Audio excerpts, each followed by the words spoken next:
Buenas tardes y bienvenidos a la última cita del mes de febrero que tienen ustedes en Value School semanalmente con los principios de las finanzas personales responsables y de la inversión consciente. Hoy tenemos algo un poco diferente porque nos vamos a centrar en el aspecto más de datos, de cifras, digamos más económico de la realidad del ahorro, de la inversión y del endeudamiento en España. Si no saben, ya les informo de que hace un año empezamos prácticamente con el Think Tank Civismo, una colaboración que se ha plasmado en la publicación de 4 informes.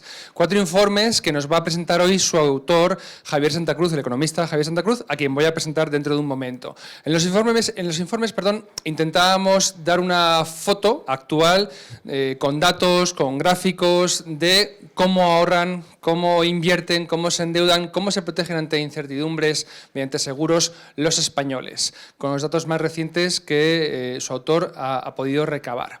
Todos esos informes, ya son 4, como digo, están disponibles en la página web, en la sección de publicaciones, descarga libre y gratuita para todos los interesados. Y hemos pensado que estaría muy bien culminar el proyecto de colaboración presentándolos en público, en la sede, por parte de su autor, a quien les presento inmediatamente. Javier Santa Cruz es licenciado en Economía por la Universidad Complutense de Madrid y es máster en Econometría por la Universidad de Essex, la University of Essex, en el Reino Unido, por la que también es doctor en Economía. Javier está especializado en macroeconometría y finanzas y ejerce como docente e investigador en universidades y escuelas de negocios tanto de España como del extranjero. Es consultor estratégico, es investigador principal del Think Tank Civismo y socio fundador de Long Tail Risk Partners, además de analista de mercados y colaborador habitual en medios de comunicación. Su voz y su cara seguramente les suenan. Si escuchan pues radios, creo que en Es Radio estás habitualmente, por un día a la semana, ¿verdad? Con las noticias económicas, es decir, es de estas personas que, como digo yo, se entrevistan solas. Es decir, cuando hemos hecho vídeos a Javier, no hay que decirle, Javier, ¿quieres guión? El guión lo tiene en la cabeza.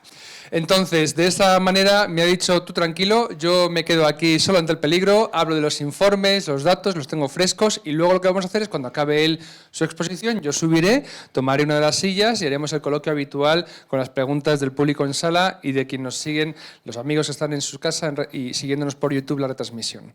Y sin nada más, ya cedo la palabra a Javier Santa Cruz.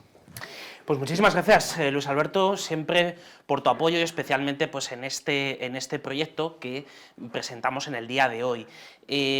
Agradezco mucho vuestra presencia, también por supuesto pues, a toda la gente que nos sigue a través de redes sociales y que nos sigue en los vídeos, a través de YouTube, y precisamente dentro del espíritu, ¿no?, que tenía este proyecto, que es un proyecto que nace, como explicaba Luis Alberto, hace un año, donde nos propusimos básicamente hacer una serie, y una serie con un hilo temático, con una continuidad temática, para tratar lo que creemos, o lo que pues, yo creo que muchos de nosotros, especialmente en una casa como esta, como es Value School, pues llevamos tratando desde hace bastante tiempo, como es la existencia de un problema básico y de un problema además muy arraigado en la sociedad española, como es el ahorro familiar, es decir, la escasez del ahorro familiar, los problemas que tenemos, pues en primer lugar, de endeudamiento de las familias, en segundo lugar, de falta de planificación de largo plazo,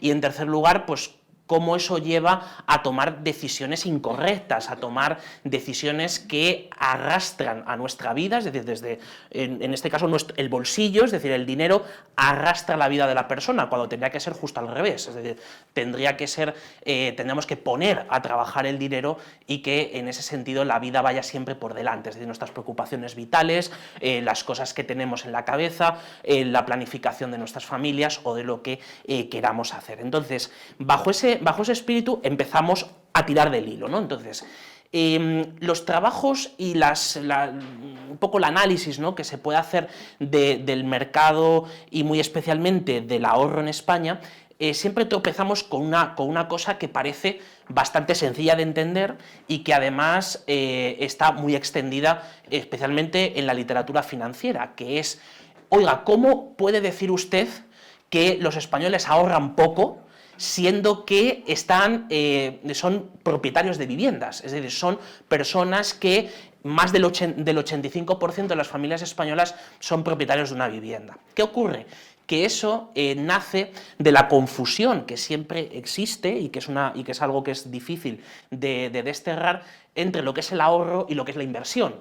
Entonces, la vivienda, aunque después de hace unos años, cuando pasó de ser considerado un bien de consumo duradero a ser un bien de inversión y por tanto pues ya se dio más claro, pero todo eso es para, digamos, desde el punto de vista de los economistas, pero realmente para la gente de a pie, pues lo que entienden la vivienda no como una inversión, sino como algo que se consume, como algo que se gasta, digamos, a lo largo de la vida y que es un bien útil, ¿no? O sea, la utilidad de tener una casa en propiedad, de tener, como se solía decir, un poco el fondo de pensiones en un ladrillo, ¿no? En los ladrillos de nuestras casas, para, llegado el momento de la jubilación, tener un sitio donde poder vivir y donde poder estar, ¿no?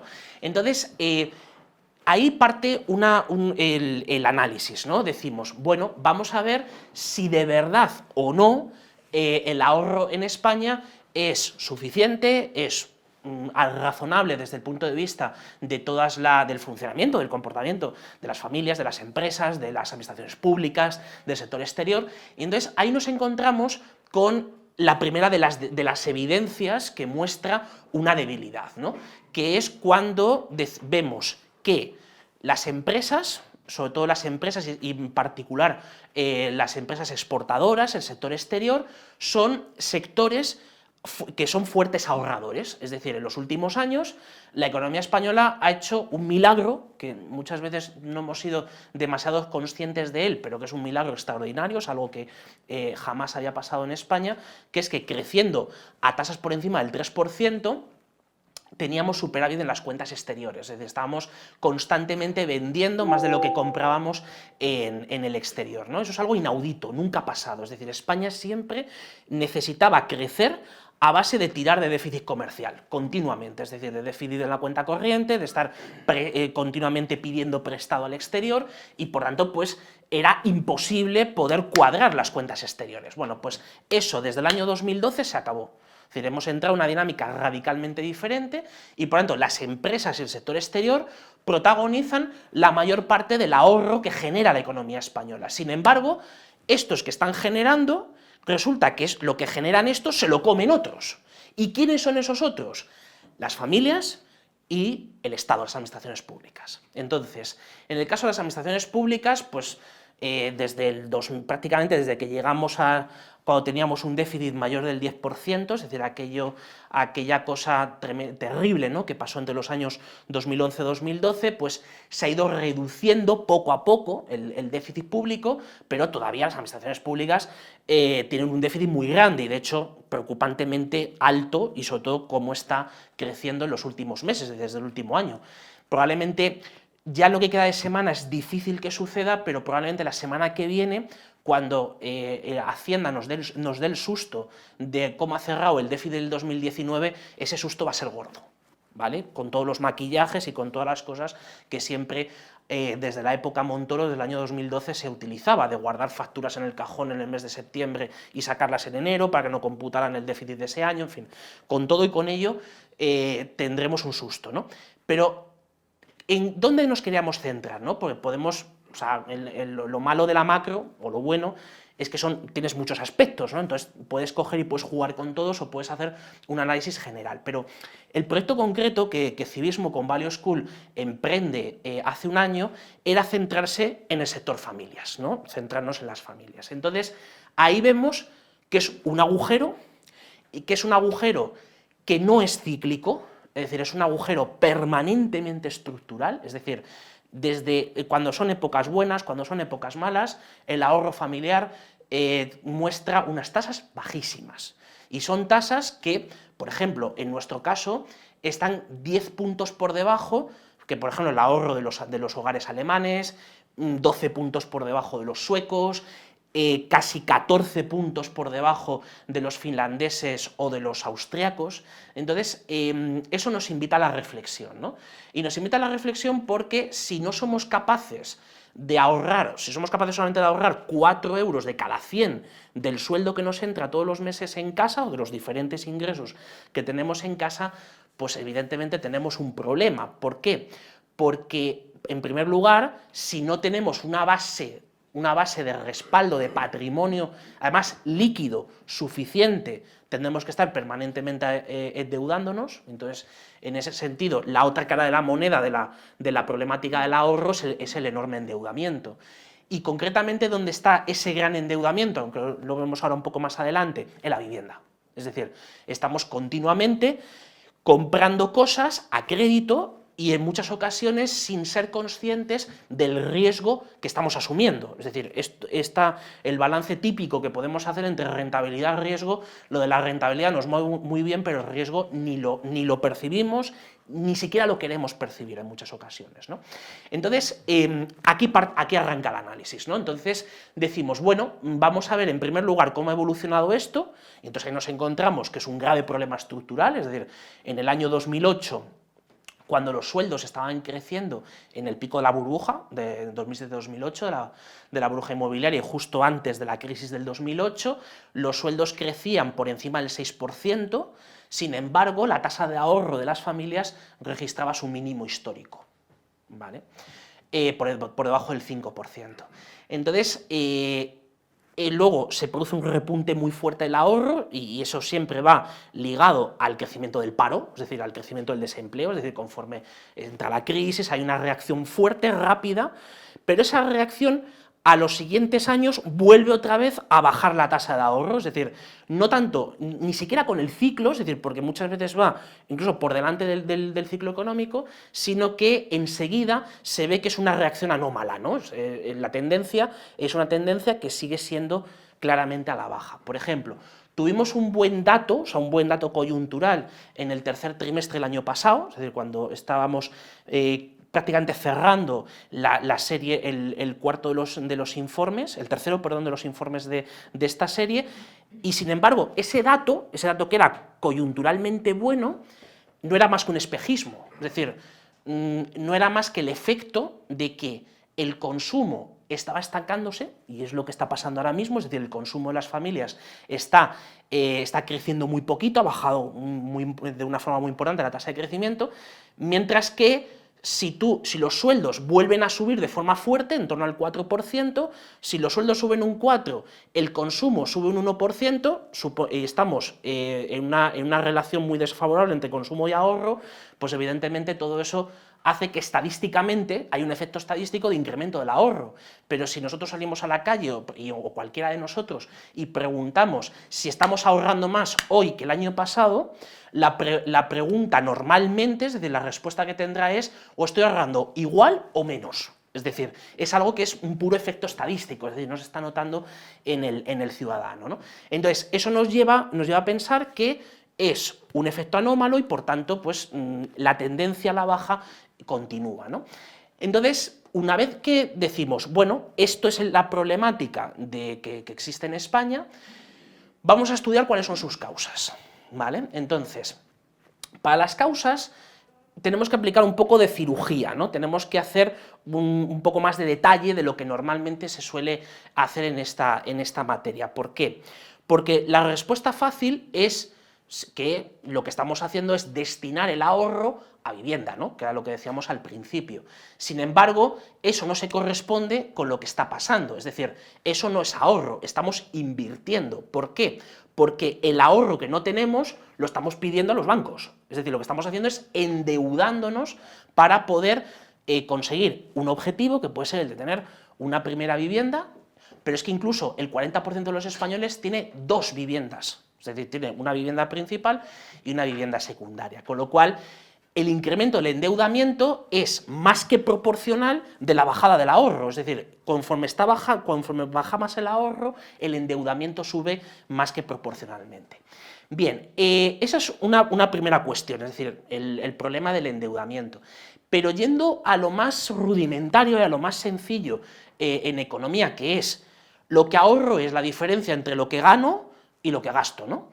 Entonces, una parte dices, bueno, es que a lo mejor ahora los sueldos son bajos, y por tanto, pues si yo tengo un sueldo bajo, ¿cómo voy a ahorrar? No soy capaz de poder ahorrar. Bien, eso no es la causa de la caída del ahorro, sino es más bien una consecuencia. Es decir, La reducción de los salarios, y lo que hemos visto en los últimos años de reducción importante, por ejemplo, en muchas industrias, donde a partir del 2012, cuando se aplica la reforma laboral, lo que se hace es detener la destrucción de empleo y a partir del siguiente año se empieza a crear empleo, pero a cambio de que se redujeran los sueldos. Es decir, esa fue el pacto, digamos, o el cambio que se da con la reforma laboral, ¿no? Entonces, efectivamente, los sueldos son menores, se reducen prácticamente en torno a los primeros 4 años, hasta el 2016,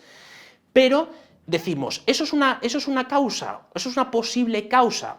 Más que una causa es el catalizador o es la gota que colma el vaso para seguir reduciendo el ahorro. ¿Por qué? Porque el problema, y eso es lo que vemos en la tendencia de los últimos 20, 30 años, personalmente los últimos 20 años, está en el gasto, está en el consumo. Entonces, ahí es donde nos encontramos con que podemos planificar y podemos pensar en nuestros ingresos, es decir, le pedimos al jefe un aumento de sueldo, estamos en una empresa y que queremos cobrar más dividendos o queremos aumentar nuestros ingresos de otras formas, sin embargo, no tenemos o tenemos muy poca planificación del gasto. Es decir, el gasto, al contrario de los ingresos, es algo que sí continúa creciendo y crece de una forma sin parar a lo largo del tiempo. Entonces, centrándonos en esa cuestión, decimos, bueno, si el gasto es lo que sigue incrementándose y se incrementa además en la mayor parte de las ocasiones por encima de lo que crece la renta, de lo que crecen los ingresos, aquí tenemos el problema.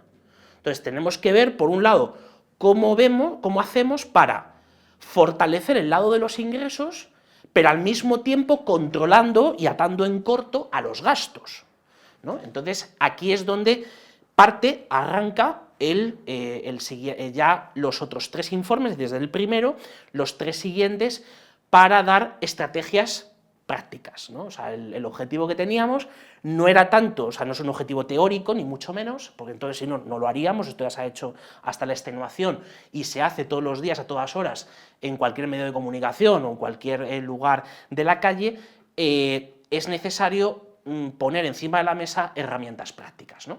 Entonces, dentro de esas herramientas prácticas, decimos, por un lado, necesitamos saber qué tenemos, qué debemos, cuánto gastamos y cuánto ingresamos, es decir, un balance y un presupuesto.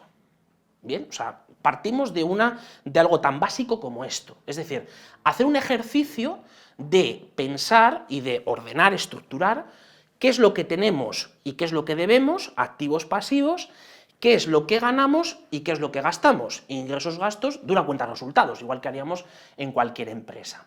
Entonces, en el lado del balance, es decir, el lado de los activos y los pasivos, ahí vemos cómo la mayor parte del ahorro, es decir, la mayor parte de los activos, mejor dicho, están en vivienda y en depósitos, más de las 3/4 partes de la riqueza bruta, ¿no? O sea, de los activos de una familia están en vivienda y en depósitos, y luego el otro 25% ya es lo que se va distribuyendo por otras cosas, fundamentalmente los activos financieros. Es decir, ahí también hay una parte pues, de los muebles que tenemos en casa, de joyas, obras de arte, en fin, de cosas que podamos tener en casa, pero además, dentro del capítulo de los activos financieros, normalmente son activos bastante conservadores, es decir, de un perfil de riesgo más bien tirando a conservador.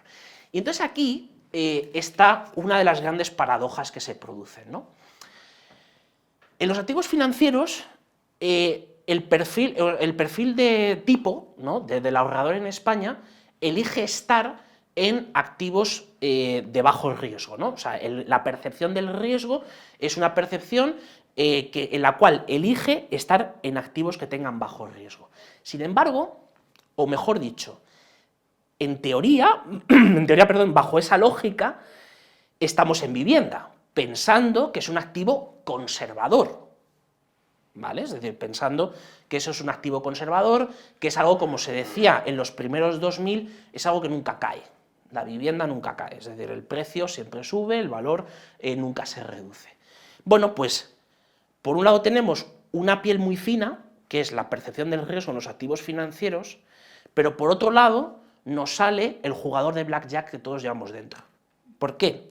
Porque si nos pusiésemos a echar números del riesgo que se asume, además apalancados, porque todo esto es un ejercicio que se hace con deuda. Entonces, si hiciésemos números de cuál es el riesgo que se asume, incluso en el riesgo tal como lo definimos, es decir, la probabilidad de quiebra, en este caso, del emisor de la hipoteca, que somos nosotros, nos encontramos con que son probabilidades y una medición del riesgo mucho más alta que la que se asume, por ejemplo, en acciones de mediana o pequeña capitalización, cuando hacemos el balance de cuáles son los activos con mayor riesgo en un mercado, digamos, oficial o en un mercado organizado. O sea, estamos asumiendo un riesgo enorme. El problema no es asumir el riesgo, es decir, cualquiera puede coger y puede tomar la decisión que corresponda y que crea oportuna. El problema es que no lo sabe. Es que en la mayor parte de las ocasiones eso se desconoce, y por tanto, si se desconoce, estamos asumiendo un riesgo que nos puede dar un susto. Y entonces, el primer gran susto, ¿cuándo lo tuvimos? En el año 2008. En el año 2008. Porque además, igual que pasa en los mercados financieros, en la vivienda y en cualquier otro bien de consumo duradero, incluso en los coches, pasa también eso, nosotros estamos viendo que algo está subiendo de valor. Los precios incrementan, entonces uno lo está observando, el vecino se está comprando una casa, el otro de más abajo también, mi hermana lo está haciendo, mi cuñado me está diciendo, oye, ¿por qué no coges y por qué no te compras esto? Porque esto está muy bien de precio, porque esto está en tal sitio, porque esto no sé qué. Entonces tú estás viendo y estás teniendo la tentación de entrar. Dices, joder, yo esto es una fiesta que me estoy perdiendo. ¿Qué pasa? Que es como cuando uno entra en una fiesta a las 4 de la madrugada. ¿Qué es lo que pasa? Que lo más lógico es que 2 horas después o 1 hora después chapen aquello.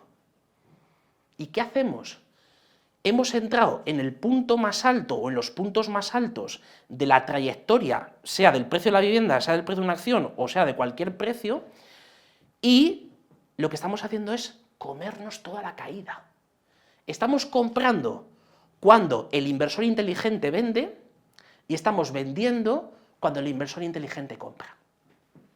Y eso no es una cuestión de inteligencia nata, no, o no es una cuestión de información que uno tenga y que otros no tengan, no. Es una cuestión de medición del riesgo.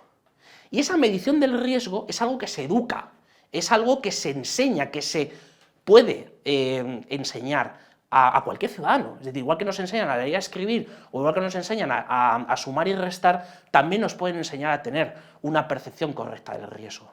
Entonces, eso es lo que nos encontramos, que ya no es poco, cuando haces el análisis del balance de una familia, ¿no? Entonces, por un lado, tenemos activos muy conservadores, pero por otro lado tenemos algo que creemos que es lo más conservador del mundo, pero que si yo me compro una casa en el 2006, en la media de España, es decir, si tomamos los precios de media de España, de los publicados por el INE, me comí un 60% de caída. Es decir, en el valle del precio de la vivienda, me comí un 60%. Pero es que hay zonas donde me estuve comiendo un 80%. Si fuésemos conscientes de eso, es decir, que eso solamente eres consciente cuando te toca vender la vivienda, es decir, si llega un momento, por ejemplo, como el que pasó, de una crisis hipotecaria, que es la última cosa que hace el ciudadano en España, que es impagar la hipoteca, pues cuando uno se encuentra en esa situación, se da cuenta con que algo que compró por 100, ahora vale 40. ¿Y ahora qué? ¿Y ahora qué? Nos hemos llevado a la familia por delante, hemos cogido y hemos, por supuesto, desechado todos los objetivos vitales y toda la vida que teníamos hasta ahora, porque me estoy encontrando con que tengo que pagar la hipoteca de una casa que vale un 60% menos que cuando yo la compré. Eso, la responsabilidad, la tengo yo, la tiene el ciudadano. Nos hemos pasado 7 años, 7, que se dice pronto, echando la culpa a todo el mundo de la crisis inmobiliaria, de la crisis financiera y de todos los males que hemos tenido y que tendremos tristemente en los próximos años. ¿Alguna vez nos hemos preguntado si tenemos una parte de responsabilidad en eso? ¿Alguna vez lo hemos preguntado? Yo creo que no. Creo que no. Por tanto, uno de los objetivos de un ejercicio como este es empezar a hacernos estas preguntas, es empezar a tomar lógica de estas cuestiones, ¿no? Ya solamente hacer el análisis del balance ya cuesta, ¿no? Pero cuando te vas a la cuenta de resultados y te pones a observar los gastos y los ingresos, ahí te encuentras cosas preocupantes, por un lado, en lo que hacemos como ciudadano tipo, es decir, familia, etcétera, etcétera, y si luego ya bajamos un poco más al barro y hacemos algún tipo de sondeo, de estadística un poco más aplicada, las cosas suelen ser peor de lo que dicen las estadísticas oficiales, ¿no? Y entonces ahí es donde nos encontramos que evidentemente hay que hacer un esfuerzo por el lado de los ingresos, y eso es algo que se ha hecho en los últimos años, pero es que por el lado del gasto nunca se toca, o es de las últimas cosas que se tocan, porque asociamos gasto a calidad de vida. Bien, ¿dónde está el término eficiencia? ¿O dónde nos preguntamos si esto que estamos gastando, una unidad más, nos reporta una mayor satisfacción? Nunca nos lo cuestionamos. Nunca nos lo cuestionamos. Y entonces estamos continuamente pensando en que gasto monetario, o sea, en euros, es decir, mis 800, 1000 euros al mes, eso equivale a calidad de vida. Y no es así. Y no es así. Entonces, ahí es donde empezamos a buscar eficiencia. Y entonces empezamos a ver cosas que son superfluas, que no suponen un recorte de la calidad de vida de la persona o de la familia. Ese es el quid de la cuestión. Y entonces ahí es donde tenemos que empezar a preguntarnos cuáles son ciertos umbrales básicos o ciertos números básicos para poder saber si estamos en la buena dirección o no estamos. Entonces, por ejemplo, si yo os digo que a lo largo del ciclo vital, o sea, a lo largo de prácticamente toda la vida de la persona, sobre todo desde que empieza a trabajar hasta que un poco más antes de morir, o incluso un poco antes, más del 60% de las familias españolas gastan más de lo que ingresan, es escalofriante. La pregunta es, ¿y de qué viven? Del crédito. Continuamente. Es decir, España, las familias españolas tienen una dinámica que es la dinámica americana, es decir, en Estados Unidos se ahorra el 1% de la renta disponible. ¿Y qué es lo que se hace? Vivir toda la vida de crédito, es decir, la tarjeta de crédito se convierte ya ni siquiera en tu mejor aliado, se convierte en tu mejor amigo, es decir, tú no puedes perder la tarjeta de crédito porque estás muerto, o sea, estás completamente muerto, ¿no? Entonces, esa dinámica es preocupante y es la que se observa en una buena parte del comportamiento de las familias españolas, ¿no? Entonces, aquí es donde hay que atajar, es decir, tanto en el balance como en la cuenta de resultados, es decir, en lo que tenemos y lo que debemos, lo que ingresamos y lo que gastamos, aquí hay que poner coto, es decir, aquí hay que sanear esta situación, ¿no? Entonces, la primera, o sea, una de las primeras cosas es ver cuánto debo y cuánto estoy ingresando, ¿vale? Es decir, una ratio muy sencilla de endeudamiento sobre ingresos, ¿no? Entonces, si yo sobre mis ingresos anuales, estoy endeudado más del 120%, ingresos netos, sobre los ingresos netos, quitando impuestos, etcétera, si estoy endeudado más de un 120% de los ingresos anuales, las luces de alarma tienen que empezar a sonar, ¿vale? Y eso es uno de los indicadores que me relacionan las dos partes, es decir, por un lado, lo que tengo, lo que debo, pero por otro lado, lo que ingreso, lo que gasto, es decir, mi salud, la salud financiera de una familia, también le pasa lo mismo con una empresa, es decir, la clave es cuánto había, cuánto hay, cuánto sale y cuánto entra. Tan sencillo como eso, es como cuando explicamos, ahora que estamos en temporada de resultados de empresas, cuando el analista financiero tiene que explicar en qué cosas se está fijando, ¿no? Entonces, la cosa tan sencilla en la que se fija, que es un análisis de un cash flow, para decir, a ver, ¿cuánto había y cuánto hay? ¿Cuánto está entrando y cuánto está saliendo? Si ahora hay menos de lo que había antes, y está saliendo más dinero del que está entrando, y además lo está haciendo no en inversiones, es decir, no en algo productivo, señales de alarma. Esto tenemos un problema, es decir, aquí hay algo que no funciona, ¿vale? Y si esa situación continúa a lo largo del tiempo, evidentemente ya entramos en un escenario de todas las cosas que están pasando ahora y que oímos todos cada día en los medios, como son las situaciones de pobreza. Es decir, si nos fuésemos digamos a la base del análisis de la pobreza en España, una parte muy sustancial de la pobreza en España viene dada por una rigidez total en los gastos, pero no porque no se puedan recortar, sino porque no se quieran recortar. Esto es un elemento muy importante. De hecho, en las encuestas que se hacen sobre pobreza material en las familias españolas, este suele ser el apartado que te dejan fuera de la nota de prensa. En la nota de prensa, cuando uno ve los típicos informes, por ejemplo el del FOESA u otros parecidos, te están diciendo que es un problema de salarios, que es un problema de que evidentemente se está ganando menos, que el salario medio ha caído, etc. Pero casi nunca se habla de, vale, ¿y qué pasa con el lado del gasto? ¿Qué pasa con el lado del gasto? Porque además la definición de pobreza es una definición engañosa, porque dentro de la palabra gasto asocia gasto a calidad de vida y dice, si usted no tiene un móvil de última generación, si usted no se va un mes de vacaciones en el año, usted es pobre. Y dice, bueno, ¿y por qué yo soy pobre si no me voy un mes, me voy 15 días o una semana, o me voy al pueblo a casa de mis padres, o me voy al campo? Yo soy pobre. ¿Por qué? ¿Por qué? O igual que tener el último coche, el móvil de última generación. Entonces, las definiciones también importan mucho, porque ahí es donde está la carga, muchas veces es carga ideológica, pero en la mayor parte de las ocasiones es incluso confusión de los términos. Entonces estamos pensando que eso es pobreza cuando realmente no lo es. Y la pobreza real es cuando uno no tiene libertad financiera. Esa es la pobreza real. No solo la de los ingresos, sino también la de los gastos. Bien, para no extenderme demasiado y que tengamos coloquio, ahí acaba el segundo informe y empieza el tercero. Y entonces, el tercero lo dedicamos, y ahí es un capítulo muy especial, a la cuestión de la vivienda, ¿no? Entonces, todos somos conscientes de que vivimos en un país mayoritariamente de propietarios de vivienda, ¿no?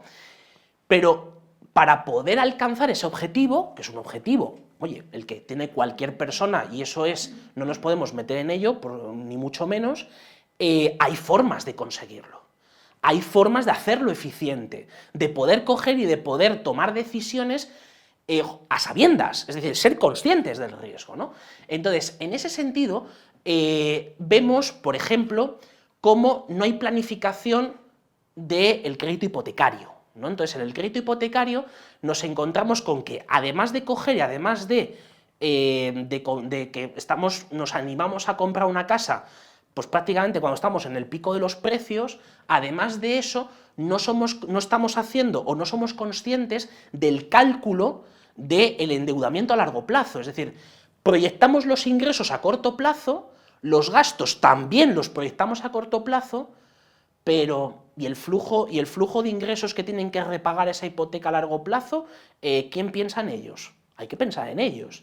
Y entonces estamos continuamente confiando, en muchas ocasiones a la divina providencia, y en otras ocasiones directamente a que el Estado nos lo solucione. En una buena parte, ahora hablamos de la planificación de largo plazo. Entonces, la planificación hipotecaria es una planificación que además ha empeorado conforme se incrementa la inseguridad jurídica del mercado hipotecario. Es decir, si a eso le sumamos que los tipos de interés siguen cayendo, es decir, parece que el endeudamiento cada vez cuesta menos y por tanto el sacrificio de recursos que tenemos que hacer en el presente con respecto al futuro cada vez es menor, nos sentimos más ricos, es decir, nos sentimos relativamente más ricos y por tanto queremos comprar lo que sea al precio que sea. Es decir, lo que nos importa es el fin.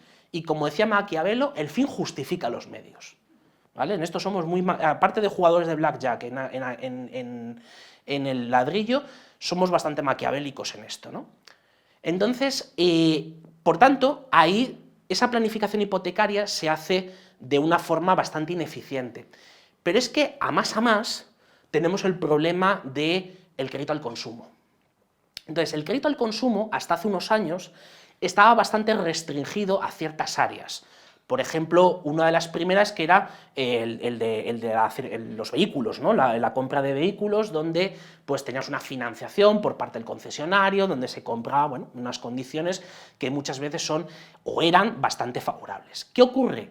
Que el crédito al consumo se extiende, y se extiende por la vía más débil desde el punto de vista de la planificación financiera de la persona, que es la tarjeta de crédito. Es decir, pensar que un trozo de plástico te comprometa muy pocas cosas, o simplemente ya veremos cómo hago el plan de pago de una tarjeta de crédito, ¿vale? Y entonces ahí, como además son cantidades, o sea, los gastos son cantidades que si uno las ve uno por uno, pues no son especialmente elevados, o sea, podemos ver 100 euros, 200, 300, 500, decimos, ah, bueno, si en vez de 100 hay 122, a nadie le extraña, o a nadie le parece extraño, ¿no? ¿Qué ocurre? Que ese de 100 a 122 es un tipo de interés del 22%. Un tipo de interés del 22%. Y eso es el tipo implícito que va al crédito al consumo. Es decir, las tarjetas, la media de la tarjeta de crédito en España está en torno al 20%, ¿vale? Por tanto, si uno ve la factura, dice, bueno, 100 a 122, bueno, lo puedo, siempre se mide en términos de lo puedo pagar, ¿no? Pero dices, ¿pero esto yo lo debería pagar? ¿Esto debería pagarlo? No. ¿Por qué? Porque debería haber hecho un uso, una planificación más responsable de ese gasto. ¿Que lo necesito el gasto? Perfecto, sin ningún problema. Es decir, no estamos hablando de economías de guerra, que es lo que normalmente te pueden decir sobre estas cosas. Es decir, no, usted está pensando en una economía de guerra. No, no. Estamos pensando en una economía eficiente. Es decir, en conseguir las cosas en el menor plazo posible, pero al mejor coste posible. Y ese mejor coste posible es el que dejamos aparcado de la ecuación. Es decir, nos interesa lo primero, conseguirlo y en el menor tiempo posible. Lo demás ya veremos. Bien, pues eso es la variable que falta y que hay que incorporar a esta planificación, ¿no? Entonces, si vemos la factura de una tarjeta de crédito, es bastante elocuente. Si vemos incluso la financiación de un automóvil, es decir, ahí los tipos evidentemente son mucho menores, pero si dices, oiga, es que yo, ahora mismo el tipo de interés de mercado es del 1%, o sea, estamos en el 1,5% en las hipotecas a 20 años, a 15-20 años, pero aquí me están cobrando un 8% anual. ¿Esto qué significa? Significa que si yo me compro ese coche, lo que estoy pagando, es decir, lo que terminaré de pagar dentro de unas cuantas cuotas, es una cantidad bastante respetable, bastante elevada. ¿Qué es lo que tendré que hacer? Pensar si me interesa comprarlo ahora, o me interesa comprarlo dentro de un tiempo, o me interesa comprarlo de otra forma, que es empezar a ahorrar un poquito y al menos comprar algo a crédito con un respaldo mínimo del 40%. Mínimo del 40%. Si bajamos por debajo del 40%, ya las cosas empiezan a tener problemas, ¿no? Pero lo mismo digo para otro de los gastos importantes y que no crean endeudamiento, pero sí crean un flujo de gastos permanentes en el tiempo, que es un endeudamiento implícito, es decir, como cuando registramos un leasing, ¿no? Que es el alquiler. Evidentemente, el alquiler es una parte, además, socialmente muy sensible, es decir, a día de hoy, uno de los debates políticos y sociales más importantes es el del alquiler, es la burbuja de los precios del alquiler, ¿no? En las grandes ciudades.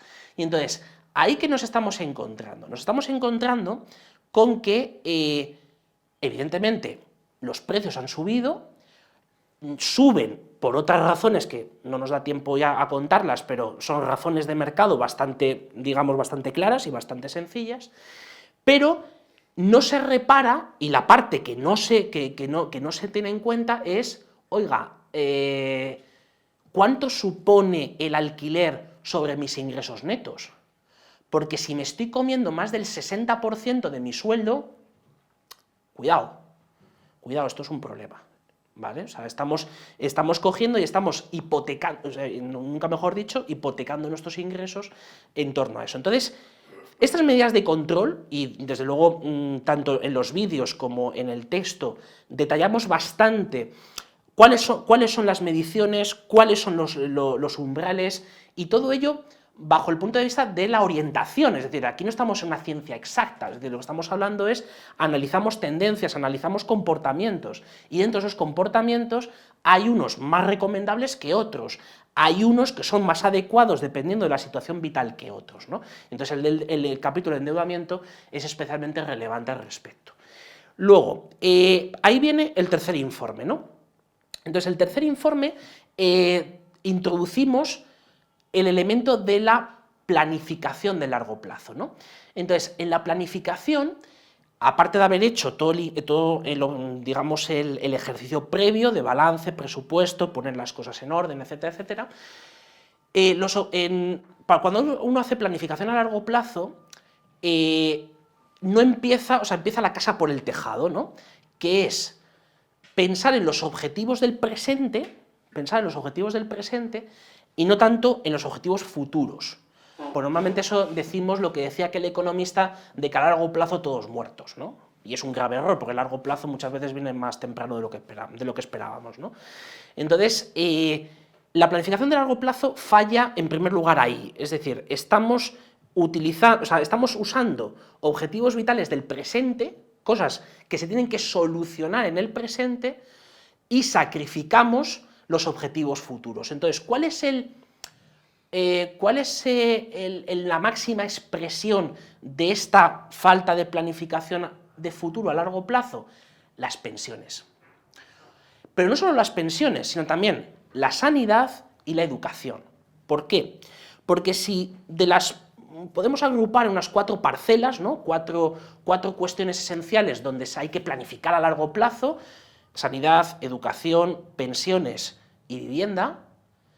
El Estado se comió 3. Se comió la sanidad, la mayor parte provisión pública; se comió la educación, la mayor parte, sobre todo en los niveles digamos, de los más pequeños, mayoritariamente pública; y se comió las pensiones. ¿Qué pasa? Que nos queda solamente una, que es la vivienda, y por eso ahí también vemos lo que está pasando en los anteriores pasos, ¿no? Pero ¿qué ocurre? Que no asumimos cuando alguna de estas 3 nos falla, y nos falla por algo. Sea que tenemos enfermedades largas, o sea, problemas de enfermedades crónicas que en muchas ocasiones tienen tratamientos caros, tratamientos que son, que aunque una parte lo cubre la sanidad pública, hay otra parte que es privada, y ahí sobre todo es la dependencia. Es decir, por el momento, la dependencia es un punto que se desgaja, o podemos sacarla de la parte de la sanidad, y decimos: ostras, es que si caemos en una situación de una larga enfermedad cuando tenemos 70 años o cuando tenemos 80 años, la dependencia cuesta muchísimo dinero, está costando alrededor de los 4.000 euros mensuales, en términos medios, la dependencia en España. Y claro, ahí no está el Estado, o está muy poquito. ¿Por qué? Porque no era un ámbito del que se preocupara, es decir, hasta ahora te preocupabas de un sistema público de salud, pero claro, dentro del sistema público de salud hay cosas que te desbordan, y una de ellas es lógicamente la dependencia. Bien, te falla una parte la cual tú creías que estaba totalmente cubierta. Te puede fallar la educación, y la educación te puede fallar, ¿por qué? Porque tristemente en España el sistema público educativo, pero también una parte del privado, pero sobre todo el público, es una máquina de generar parados. Tenemos un paro juvenil por encima del 50%. Y por tanto, tenemos que buscar la manera de coger y de formarnos, de generar capital humano fuera de España, o dentro de España, en lugares donde al mes es un coste extraordinariamente alto. Por lo tanto, nos está fallando otra cosa que teníamos cubierta. Pero es que la tercera, y cuantitativamente más importante, son las pensiones. Entonces, las pensiones, la mayor parte son públicas, durante muchos años han garantizado unas rentas, y esas rentas han dado para que, por ejemplo, la población jubilada sea el único colectivo, la única cohorte de población que no ha perdido renta disponible desde el año 2008. Es decir, es la única que ha ganado, no solo no ha perdido, sino que ha ganado renta disponible real desde el año 2008. Pero eso está fallando. Y está fallando porque todas estas cosas se asentaban sobre una pirámide de población, sobre una dinámica demográfica donde teníamos por cada pensionista o en general, por cada receptor de servicios públicos, teníamos 3, 4, 5 cotizantes, 5 señores que estaban pagando los servicios recibidos por esa persona. Pero es que en pensiones, ahora estamos ya muy cerquita de que por cada pensionista haya 2 cotizantes, pero dentro de 30 años será al revés, si no cambia la dinámica demográfica. Y además los cotizantes cada vez entran más tarde, es decir, los jóvenes están entrando al mercado laboral cada vez con más edad, más cerca de los 30 que de los 20. Y entonces las carreras de cotización, ¿por dónde se tienen que ampliar? Por el lado de cercana a la jubilación, a los 65 años. ¿Pero qué está pasando en España? Que la edad efectiva de jubilación se reduce. Es decir, en vez de ampliarse, se reduce. Porque la edad legal se incrementa, pero la edad efectiva, o sea, la donde de verdad se está jubilando la gente, estábamos en los 64 años hace 7, 8 años, ahora estamos en 63,5. Está bajando la edad efectiva de jubilación. Pero además, mucha gente está intentando aprovechar lo máximo posible las ventajas que todavía existen en materia de jubilación anticipada. En los ERES, es decir, para poder coger y poder estar el tiempo que sea necesario para a partir de ahí jubilarse, es decir, el retiro real no solo no se está ampliando, sino que se está reduciendo. Por tanto, bueno, a eso le añadiríamos barbaridades como las que se quieren hacer con la cuestión de la reforma laboral, que es reintroducir en los convenios la edad forzosa de jubilación, es decir, cosas de ese calado. Por tanto, 3 cosas que estaban fuera de nuestra planificación de largo plazo, que además lo hacemos a corto, que tenemos pocas miras hacia el futuro, es porque decimos, bueno, tenemos 3 ámbitos asegurados. Bueno, pues ninguno de los 3 está asegurado, y cada vez menos.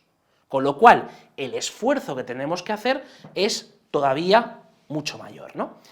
Y por último, entonces, saltando de aquí a el resto de parcelas que entendíamos interesantes diseñar y especialmente ofrecer herramientas prácticas al respecto, que son lo que llamamos la seguridad, es decir, básicamente la protección, el aseguramiento de la persona o de los bienes, las inversiones y la fiscalidad. ¿Vale? Porque todavía, y es raro en mí, no he hablado de fiscalidad, pues ahora hablamos, lo dejamos como plato fuerte final. En la cuestión de la protección o la seguridad, seguros, el mercado asegurador en España es un mercado muy antiguo, es un mercado además muy establecido, digamos, con bastante track en España. Y nos encontramos con que la media en el hogar tipo español, la media del gasto en seguros anual está en torno de los 1.600 euros. Porque ya ahí está incrementándose una partida, poquito a poquito, todavía no demasiado grande, que es precisamente el seguro médico. O sea, que estamos empezando ya a notar, cuidado, que esto está llegando a unos extremos preocupantes, ¿no? Especialmente en la materia, como decimos, de los riesgos de cola, es decir, del futuro, etc. Entonces, pero esa cesta de seguros es una cesta donde nos encontramos muchas veces cosas solapadas, es decir, tipo de coberturas que cubren el mismo riesgo o riesgos muy parecidos, con lo cual, si entre nosotros, en nuestra familia y tal, estamos pagando 2 o 3 veces por una cosa muy similar, que es lo que suele suceder, pues evidentemente ahí hay que hacer un ajuste importante. Pero mayor ajuste aún es cuando lo que hacemos es, teniendo esa cultura aseguradora y bien arraigada, preferimos destinar casi un 15% de lo que en proporción al gasto en seguros a una cosa que es el azar, que es el gasto en juego. Y el gasto en juego preocupantemente está creciendo. Y no crece en términos cíclicos, sino de forma estructural vemos un crecimiento del juego, y eso es preocupante. Eso es preocupante también desde el punto de vista de la percepción, es decir, si somos conscientes del riesgo que se está asumiendo o que no se está asumiendo, ¿no?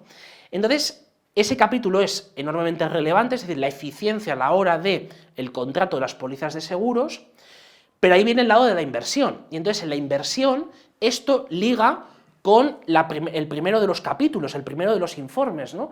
Que es cómo tenemos, o sea, de dónde partimos en materia de riqueza, cómo lo trasladamos o cómo se traslada el balance, ¿no? Y cómo, con lo que tenemos, podemos empezar a poner a trabajar ese dinero. Entonces, ahí esa parte es crítica, porque ese es el análisis y es un test, básicamente se resume en un test para descubrir o para intentar perfilar qué perfil de riesgo tenemos. Es decir, en términos reales, cuál es nuestro perfil de riesgo, tanto sean activos reales como sean activos financieros. Y ahí os confieso que hay una crítica implícita a una cosa que la industria financiera pues ya la hemos dado por hecha, ya la hemos dado por descontada, la hemos asumido, incluso los que nos tocan tareas docentes la estamos enseñando, que es los famosos test de conveniencia y test de idoneidad, ¿vale? Esa es la peor forma de descubrir el perfil de riesgo de una persona. Porque las preguntas, aquí la clave son las preguntas y los escenarios que dibujamos. Y el escenario más cabal, pero el escenario además más realista a la hora de plantear una planificación de las inversiones no es otro que: ¿usted está dispuesto a asumir una caída del mercado del 10%, del 20%, del 30%, del 40%, del 70%? ¿Usted está dispuesto a asumir eso? ¿Sí o no? Pero si la persona me dice que sí, el educador financiero enseguida tiene que pensar y tiene que ponerle ejemplos concretos. Ejemplos concretos. Porque a lo mejor uno dice que sí, oye, por responder, ¿no? Pero si ve un ejemplo concreto de un típico gráfico donde de la noche a la mañana una acción o cualquier otro activo se la está pegando un 70%, y ya no digamos si fuera el valor de su casa, amigo, ahí es donde se ve de verdad si uno es tolerante a un riesgo de esas características o no lo es. Pues además ahí tenemos otro problema, que en esta casa, afortunadamente, y además con una buena parte de la colección de libros que se hacen, se explica muy bien, que es la confusión entre riesgo y volatilidad. Riesgo es una cosa, volatilidad es otra. Riesgo es la probabilidad de quiebra de la inversión, volatilidad es la variabilidad de las rentabilidades. Una cosa es que se muevan los precios, que se muevan las rentabilidades de los activos, y se pueden mover mucho, se pueden mover poco, pero otra cosa es la probabilidad de quiebra de esa inversión. Y si esa inversión, la probabilidad de quiebra la vamos subiendo, es decir, vamos subiendo el límite tolerable por parte del inversor, ahí nos daremos cuenta de verdad del perfil de riesgo que tiene. Si a mí el test de conveniencia o el test de idoneidad me está preguntando, oiga, ¿usted qué experiencia tiene en invertir en no sé qué, en estos activos? Entonces dice, bueno, yo puedo tener experiencia en invertir en cualquier tipo de activos, pero ¿de verdad sé el riesgo que estoy asumiendo con esto? A lo mejor no, o a lo mejor sí. Entonces, los trajes a medida que ha hecho MiFID para la industria financiera y lo que ha hecho la regulación es preocupante. Y es preocupante porque no está generando el perfil adecuado de la inversión, sino que lo que nos está haciendo es básicamente una regla o un tipo, digamos, de automatismo, que lo único que nos haga hacer es que de forma sencilla, digamos, bueno, pues venga, pues 40% en renta variable, 40% en renta fija y 20% en liquidez. Pues para este viaje no hacen falta alforjas. Para esto no ha habido una crisis financiera de 8 años. ¿vale? Entonces, por tanto, ahí va, como os digo, os confieso que es una crítica implícita a la hora de hacer los modelos de riesgo y especialmente de cómo se trasladan a la persona, ¿no? al ahorrador. Y por último, la fiscalidad. Vale, esto, y de forma muy breve, porque sobre fiscalidad, además, en nuestra casa, en Civismo, llevamos bastantes años, ¿no? Hablando de fiscalidad, pero no solo hablando, sino predicar y dar trigo, ¿vale? Predicar y dar trigo. Y en el caso de un think tank, ya sabemos cómo se da trigo. ¿Cómo se plantea la fiscalidad desde la perspectiva del ahorro? Vamos a ver, España, el sistema fiscal español, penaliza el ahorro e incentiva el consumo. ¿Por qué lo hace? Por una razón muy sencilla, porque siempre creemos, cuando vemos un típico análisis macroeconómico, decimos, es que el consumo es el 60% del PIB de España. Y dices, sí, efectivamente, el 60% del PIB es el consumo. Pero, ¿cuál es el peso del consumo, de la inversión o del sector exterior en el crecimiento de las economías? No es el consumo. ¿Cómo va a ser el consumo el motor del crecimiento de las economías? El consumo es lo que yo produzco hoy, lo consumo hoy, por definición. ¿Qué es? La inversión, la formación de capital. Es decir, a largo plazo las economías funcionan por invertir. Y para poder invertir, ¿qué necesitamos previamente? Ahorrar. Tan sencillo como esto. ¿Y de qué depende el ahorro?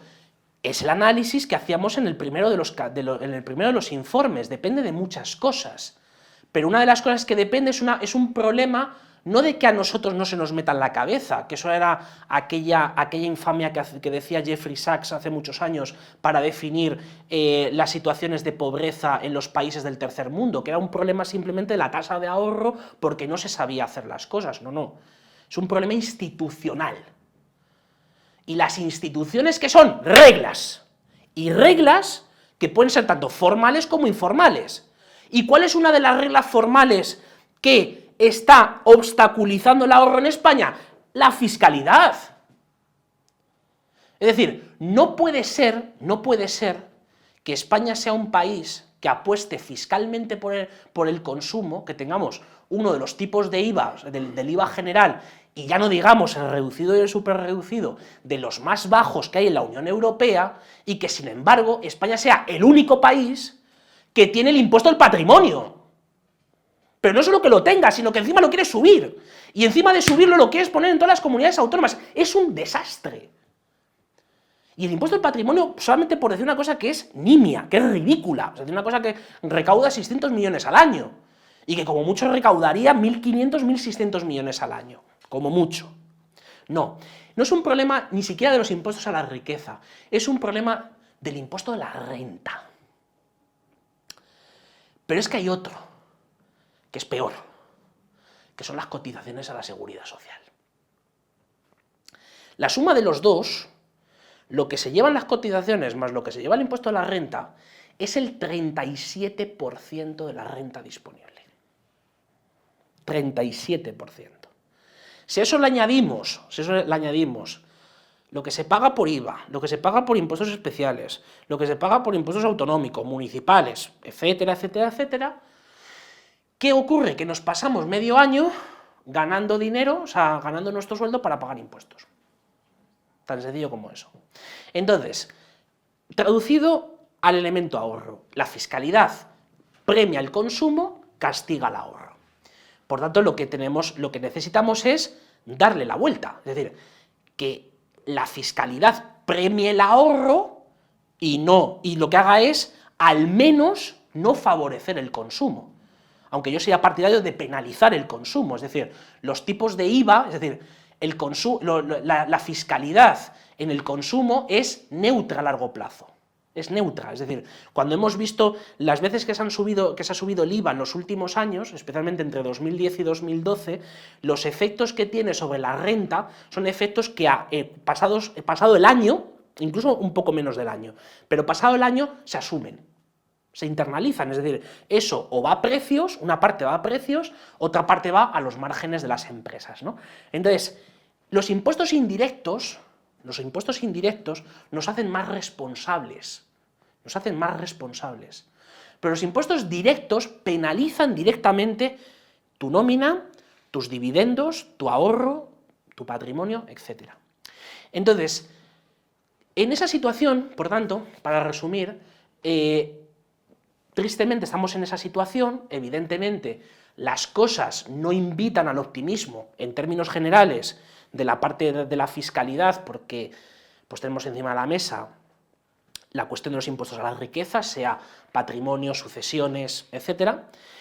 Tenemos también una posible subida de renta, entonces esto también es preocupante, pero todo ello simplemente sirve para erosionar la base de ahorro más fuerte que tenemos en España, que tenemos para coger en cómputo, digamos, en términos generales de lo que son los países europeos, una base muy pequeñita de ricos, de grandes fortunas, muy pequeñita, muy pequeña, incluso de gente que gana a partir de los 90.000 euros, en España son 600.000 contribuyentes. De 47 millones de personas que tiene España, 600.000 contribuyentes. Pero es que además las empresas, especialmente las grandes empresas, apenas superan las 3.000. Es decir, toda esa base sostiene casi la mitad de la recaudación de los ingresos fiscales en España. Entonces, hacer más esfuerzos por la parte de la persona, es decir, por la parte de cualquiera de nosotros, que es seguir penalizando el ahorro en cualquier cosa, es decir, pueda ser comprando acciones, como es el impuesto de transacciones financieras, comprando a través de internet algún producto grabado con el impuesto digital, sea una subida del impuesto de sucesiones, en muchos casos porque heredamos algo, sea la subida de renta, es decir, en todos estos casos no nos invita al optimismo el escenario, pero evidentemente, primero, este trabajo y desde luego pues, los esfuerzos que seguiremos haciendo sientan las bases de un ejercicio racional.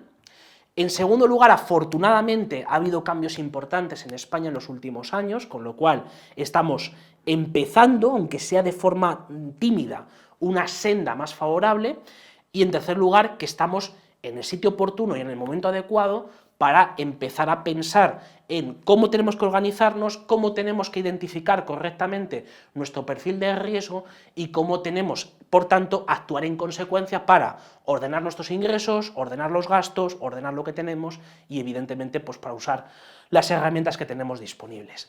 Con lo cual, pues muchísimas gracias por la atención y entonces, espero no haberme pasado demasiado de tiempo y, si os parece, pues podemos iniciar coloquio. Muchas gracias, Javier. Pues sí, me subo contigo. Vamos a recolocar el escenario, a colocar las sillas. Voy a pasar esta por aquí, por tu lado. Y vamos a... Ponte aquí, sí, a mi lado. Y vamos a hacer la pregunta que siempre toca en este momento, que es ¿quién tiene la primera pregunta para Javier Santa Cruz acerca de lo que ha comentado durante su exposición? Voy a abrir también el WhatsApp para que me pasen los compañeros las preguntas de YouTube. Adelante con la primera. Bueno, pues te hago yo... venga, aquí está. Venga, me has adelantado. Adelante. Te vamos a pasar el micrófono ahora para que se pueda grabar en el vídeo. Una pregunta. Cuando has hablado del ahorro, ¿sabrías decirme si hay ahora mismo alguna publicación en España tipo la que hacía hace unos 10 años Alcadi Chosti para Funcas en cuadernos de información económica con el ahorro por familias, empresas y administraciones públicas por provincias? ¿Hay alguna ahora mismo? Sí, mira, precisamente Funcas lo que hace es, se sigue publicando, pero no está en abierto, sino que está bajo suscripción. Es decir, sigue haciendo la misma estadística, pero antes lo ofrecía abierto y ahora, pues, básicamente lo que se suele hacer para coger y para poder tener esa información, si tú llamas y lo pides, te lo dan gratuitamente. Gracias. Y una cosa más. Esto lo digo yo a mayores. Créeme, en el 714, que es la declaración de patrimonios, tienes 50 millones de euros, no tributas por 50 millones de euros. Si quieres después me preguntas y te cuento.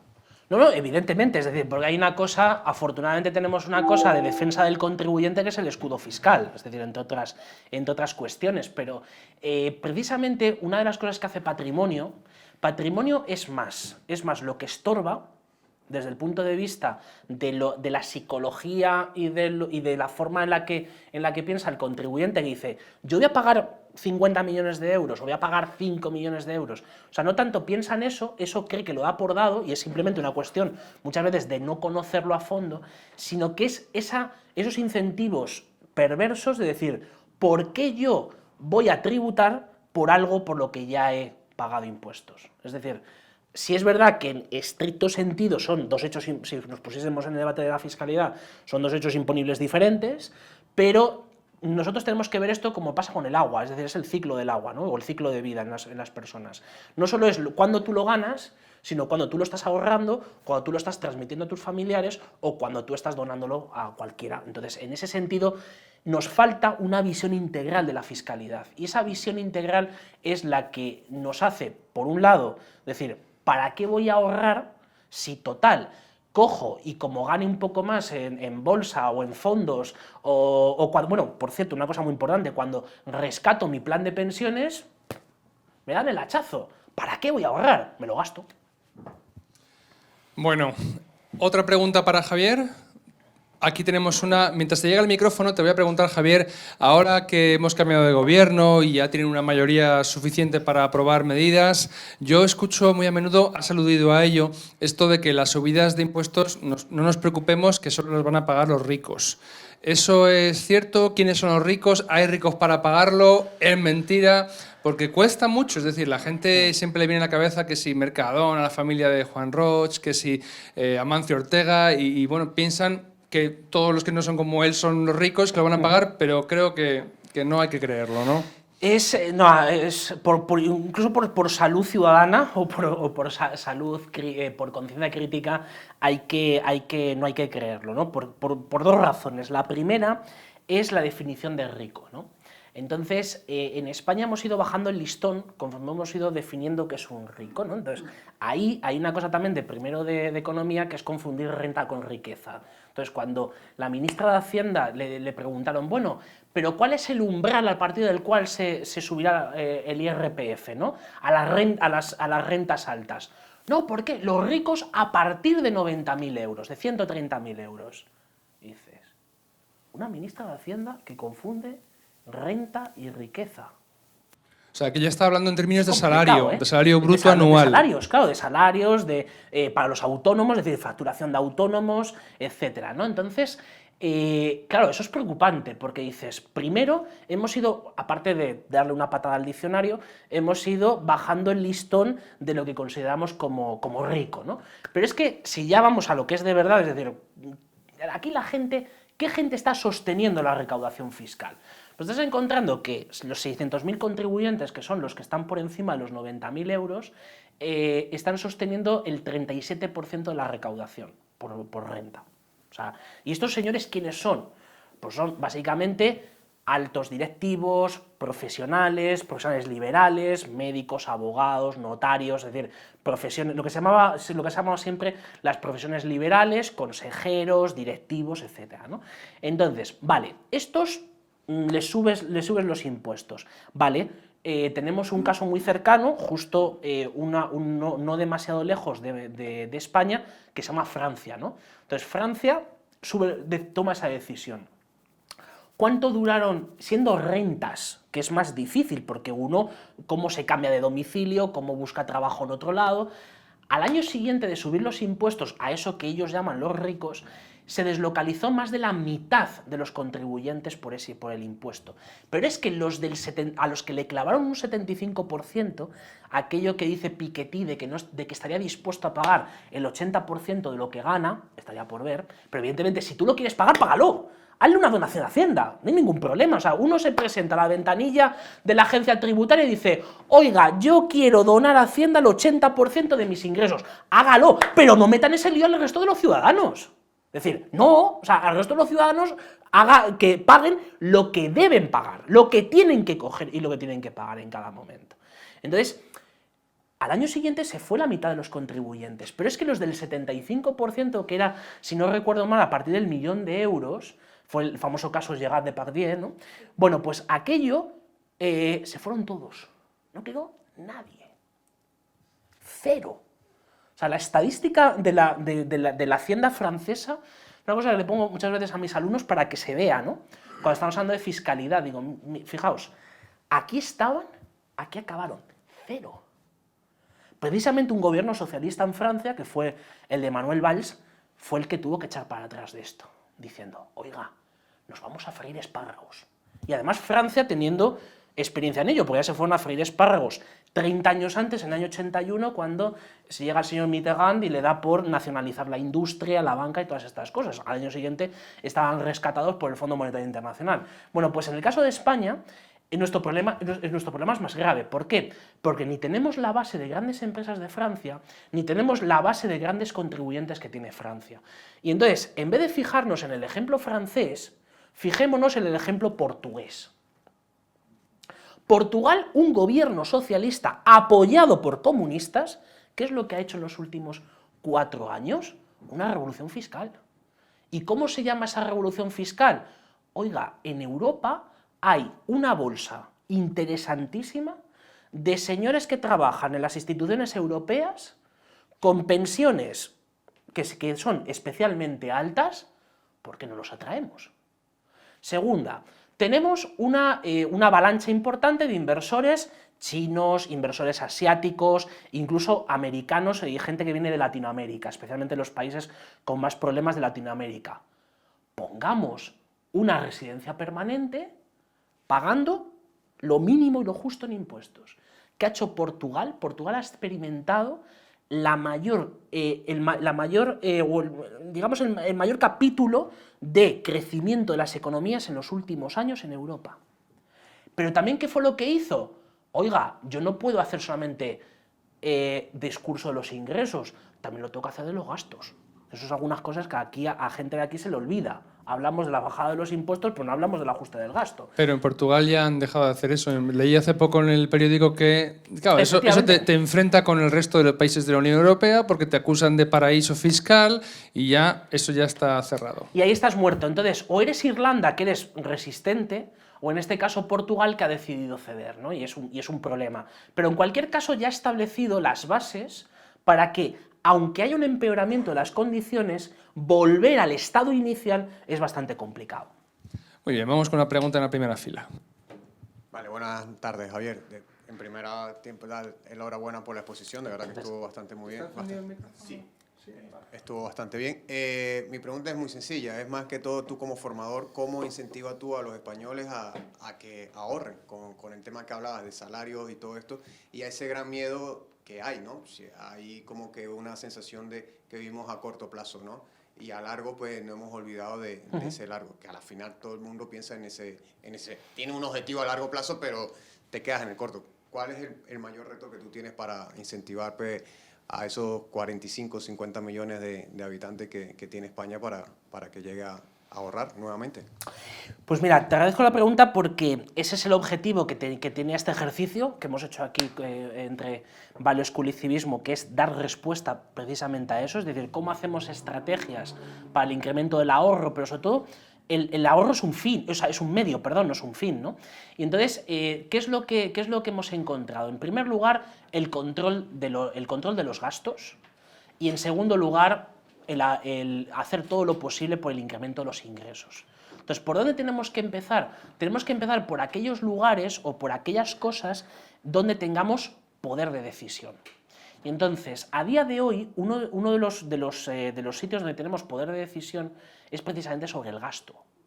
Porque estamos haciendo siempre esa asociación entre gasto y calidad de vida, entonces nos resistimos a que haya recortes, a que haya ajustes, ¿no? Entonces, y en el caso de los ingresos, precisamente, si hubiésemos avanzado un poquito más en la reforma laboral del 2012, hubiésemos alcanzado una vía de negociación cara a cara con las empresas, pues en el caso, por ejemplo, de los asalariados, que es el de poder incrementar el salario, ¿no? Incrementar tus rentas, ¿no? Pero yo sobre todo empezaría por lo que está a mano, es decir, por lo que está a mano, pero es un ejercicio, en primer lugar, es un ejercicio de descubrir lo que hay que no veías. O sea, es darte cuenta de cosas que estaban pasando, que tú no te estabas dando cuenta de ellas y que tienes que coger y tienes que reaccionar, ¿no? Entonces, es como lo de aquella frase de Aristóteles de después de la sorpresa, o sea, la sorpresa, ¿no?, trae el conocimiento, ¿no?, el asombro, ¿no?, que era la mejor traducción de aquello, ¿no? El asombro es la madre del conocimiento. Entonces, ese asombro es el que tenemos que tener, primero, en términos individuales, pero también en términos sociales. Entonces, una de las cosas que hubiera sido una bomba, y que es una bomba de relojería, y que dinamitaría el statu quo que tienen los españoles a la hora de abordar el ahorro a largo plazo, es que la seguridad social cumpla la ley, esto está en una ley del año 2013, y mande a cada una de nuestras casas una carta informándonos de la pensión que nos quedaría cuando nos jubilemos. Porque continuamente estamos pensando, como decíamos antes, en que tú tienes 3 parcelas de la planificación a largo plazo que en teoría te la están cubriendo, y además dices, oiga, que es que yo pago impuestos para eso, y dices, no, vamos a ver, eso tiene un problema, que es la sostenibilidad de esos servicios, ¿no? Entonces, esa es una bomba de relojería por la cual ninguno de los gobiernos que han pasado hasta ahora, desde el año 2013, ha querido activar. Porque si esa carta se mandara a cada una de nuestras casas, pero no solo una carta, yo estoy pensando en una cosa que fue imprescindible en España para que los españoles se diesen cuenta de lo que estaba pasando, que es cuando en el año 77 el entonces vicepresidente del gobierno, el profesor Fuentes Quintana, sale en televisión en prime time, bueno, la única que había entonces, la televisión pública, y dice, señores españoles, tenemos gravísimos problemas que todos tenemos que solventar. Y eso es un ejercicio que ningún gobernante está dispuesto a asumir, y todavía menos en las épocas actuales de mayor incertidumbre política y mayor volatilidad política, pero son acciones contundentes. ¿Por qué? Porque ya, o sea, desde el lado de la industria financiera y desde el lado, evidentemente, de todos los que, pues aquí, hacemos lo que buenamente podemos llegar a un público que además es bastante amplio, afortunadamente. Pero para los 47 millones de españoles tienes que soltar una bomba de relojería. Porque no es que te la inventes, es que existe. O sea, lo único que haces es sacarla debajo esto y te dices, señores, aquí está la cuenta atrás, o asumimos esto o nos vamos a freír espárragos, literalmente.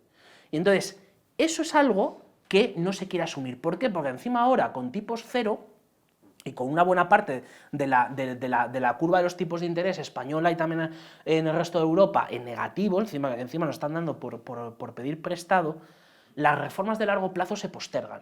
Y entonces, una de las más importantes es empezar a rascar, empezar a tocar los puntos sensibles, y uno de ellos es decirles, señores, o sea, yo me imagino si ahora mismo fuera el ministro de Seguridad Social, que le tengo enorme respeto, al señor Escrivá, saliera en televisión y dijera, señores, las pensiones no están garantizadas, las pensiones públicas. La cuantía de lo que ustedes van a cobrar dentro de 15, 20, 25 años, a saber por dónde va a ir. Entonces, un ejercicio de realismo. Eso evidentemente te costaría una revuelta social. Ya la hemos tenido sin esto, con los pensionistas más, no iba a decir ricos, sino de mayor renta en España, que son los jubilados vascos. ¿Qué ha pasado? Y precisamente porque se han juntado 200 o 300, lo que cabe entre la ría y la plaza del Ayuntamiento de Bilbao, o sea, que eso es lo que caben, o sea, tampoco caben más, caben esos, eso ha provocado, primero, que abandonemos las reformas en pensiones. En segundo lugar, que nos estemos planteando todos los años revalorizar las pensiones a lo que nos dé la gana, es decir, al 1,7, al 1,2 o al 2 o al 5, da lo mismo. Y entonces, todo el poder ciudadano, la movilización social, es muy importante. Lo bueno es cuando se utiliza de forma correcta. Lo malo es cuando se utiliza de malas formas, y esa ha sido una, que es paralizar las reformas que hay en España. Muy bien. Otra pregunta para Javier Santa Cruz en la sala. Mientras sale yo voy a leerte una, Javier, que No, bueno, viene supongo que a propósito de la inversión, o lo que comentaste sobre invertir. Daniel Ríos Meizoso te pregunta si conoces la existencia de algún fondo índice de small caps fácilmente contratable en España. En España no. ¿No? No, en España no. En España lo que tenemos no son fondos índices, sino que son fondos, carteras activas, o sea, gestión activa en small caps. De hecho, en los últimos 5 años pues han puesto en marcha la mayor parte de los productos que ahora mismo pues están teniendo más captación, que están teniendo más popularidad en el mercado.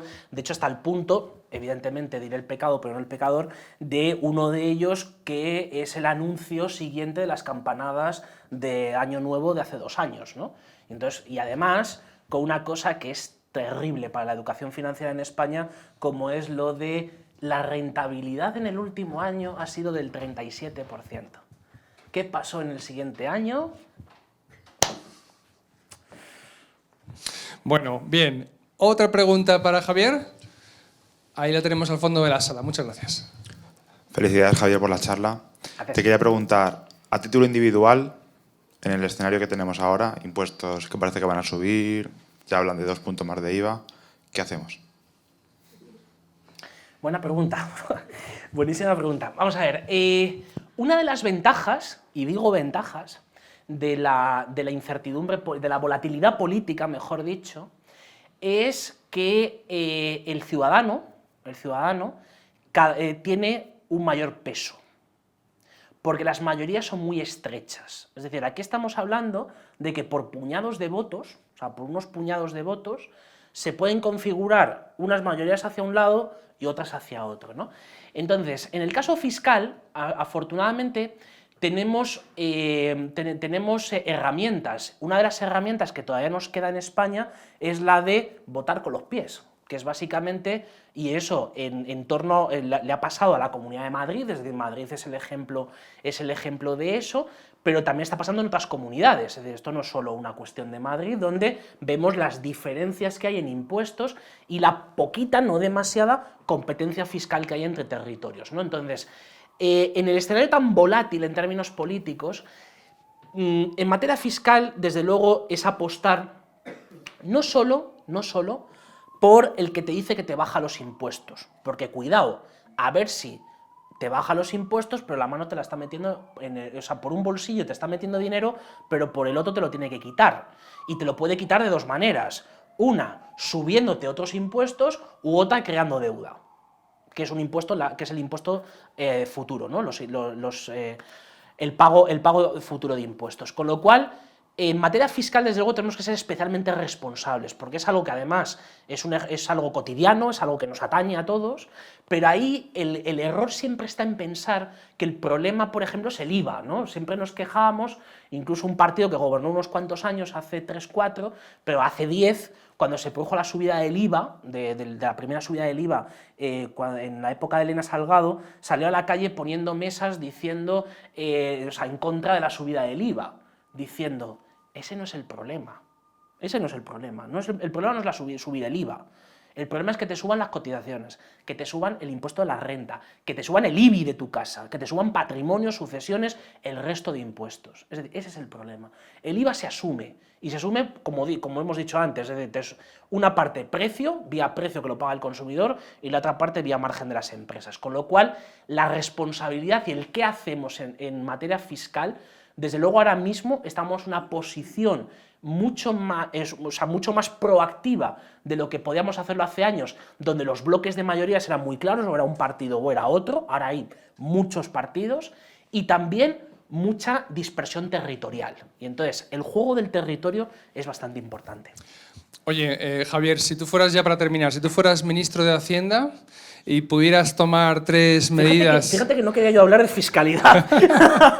Pero es que esto es lo que nos toca a todos, es decir, todos tenemos que pagar impuestos y la tónica es que van a subírnoslos.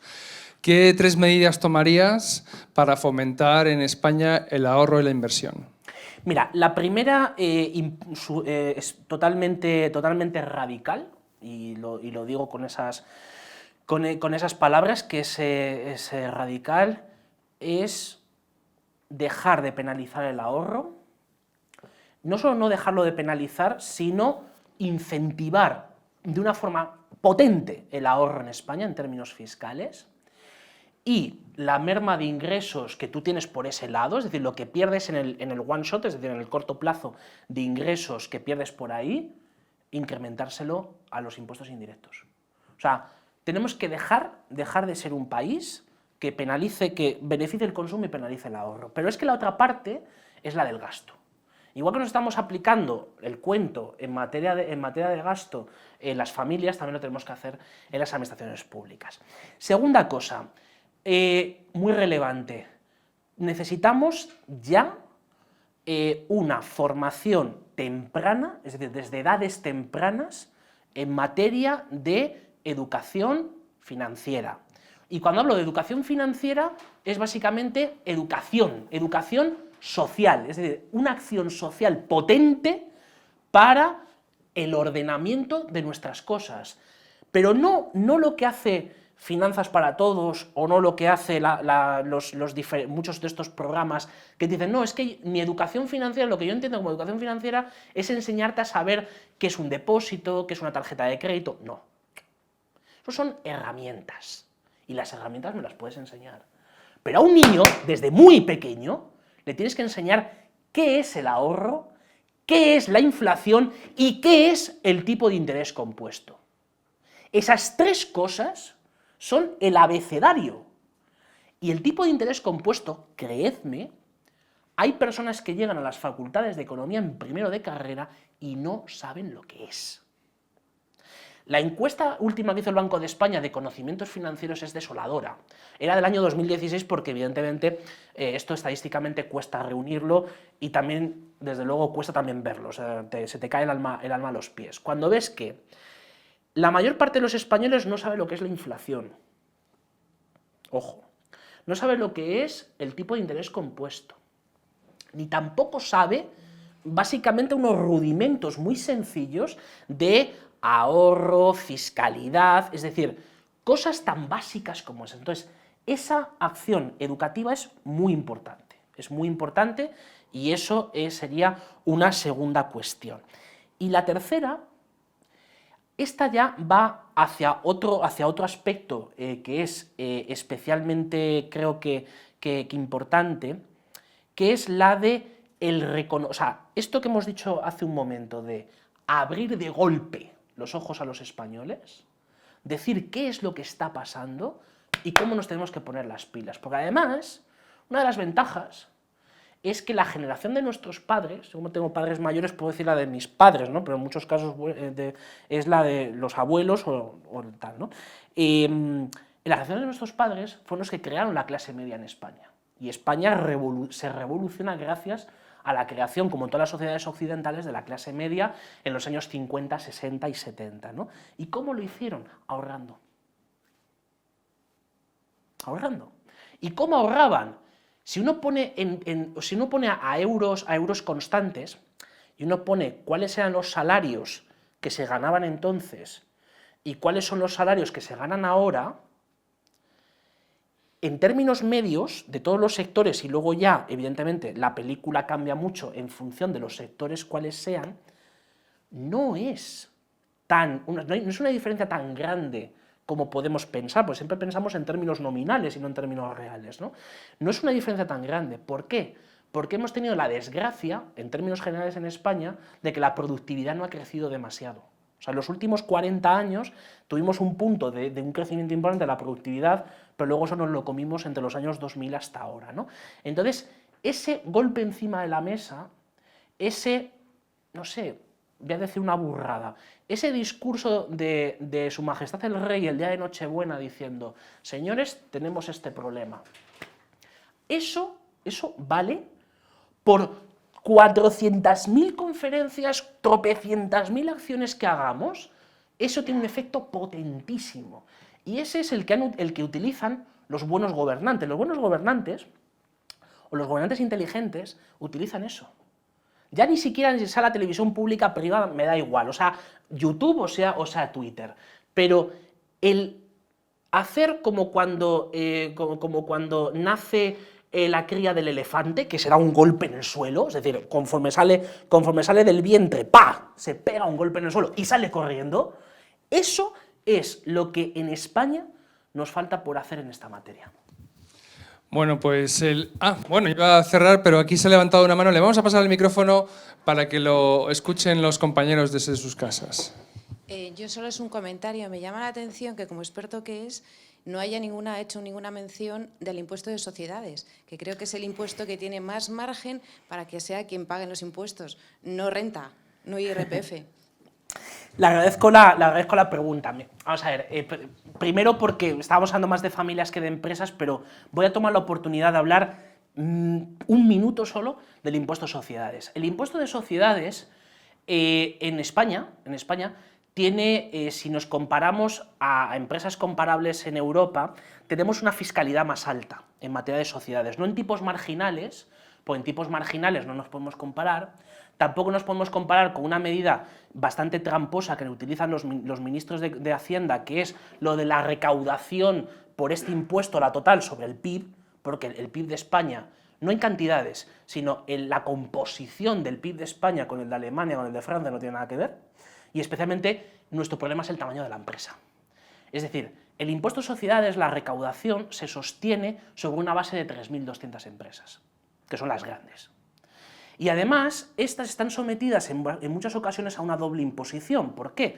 Porque lo que se ha hecho en los últimos años, y ahora eso lo vamos a ver cada vez más, es la de inspecciones y la de intentar de todas las maneras posibles reducir las bases imponibles negativas, toda la cantidad de desgravaciones fiscales, reducirlas todo lo posible. Entonces, el impuesto de sociedades me preocupa desde el punto de vista de no tanto de los tipos, o sea, no es una cuestión de tipos marginales, ni siquiera es una cuestión de, por ejemplo, pues como en su momento el País Vasco intentó, pues se lo echó atrás la justicia europea, de bajar el impuesto a sociedades y hacer competencia al resto.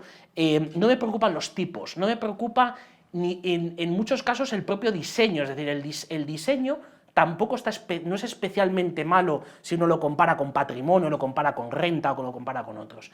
El problema es la base de empresas sobre las que recae el impuesto a sociedades. Entonces, ahí es donde lo que se hace es ir a lo fácil. Y lo fácil, que es desde el año 2011-2012, ha sido el de intentar sangrar todo lo posible a los contribuyentes que hay, y de esa manera pues intentar subir los ingresos. De hecho, los ingresos por sociedades en términos interanuales han sido los que más han ido creciendo, pero es que ahora utilizan una falacia que es la de decir que la recaudación de sociedades está por debajo de la que tuvimos en el año 2007, la recaudación nominal, efectivamente está por debajo, y entonces te echan la culpa de que se está aplicando un montón de bonificaciones fiscales, de créditos fiscales, y dices, ya, es que hemos tenido una crisis que ha durado 8 años.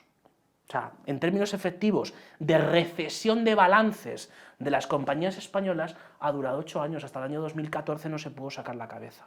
Con lo cual, yo creo que sociedades es un impuesto, digamos que tiene una importancia.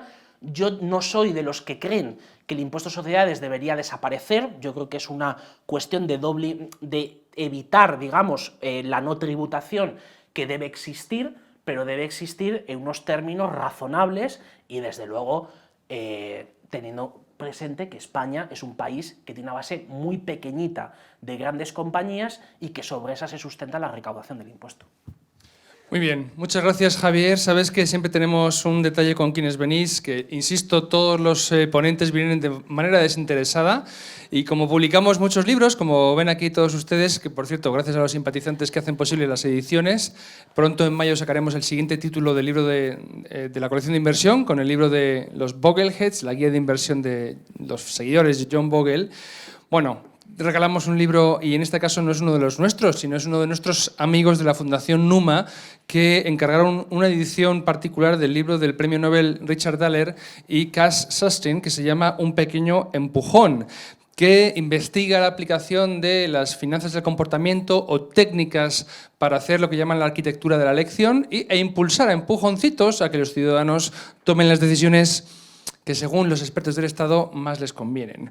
En fin, ha dado lugar a esto que se llama el paternalismo liberal y estoy seguro de que va a ser una lectura muy estimulante para ti, Javier. Muchísimas gracias. Muchísimas gracias por estar aquí. A todos ustedes les animo a que vean los vídeos y descarguen los informes de Javier Santa Cruz y apliquen sus lecciones porque están hechos con esa idea de que puedan aplicarlos en su día a día y mejorar su posición financiera. Javier, muchísimas gracias por venir a la School. Venga, hasta luego.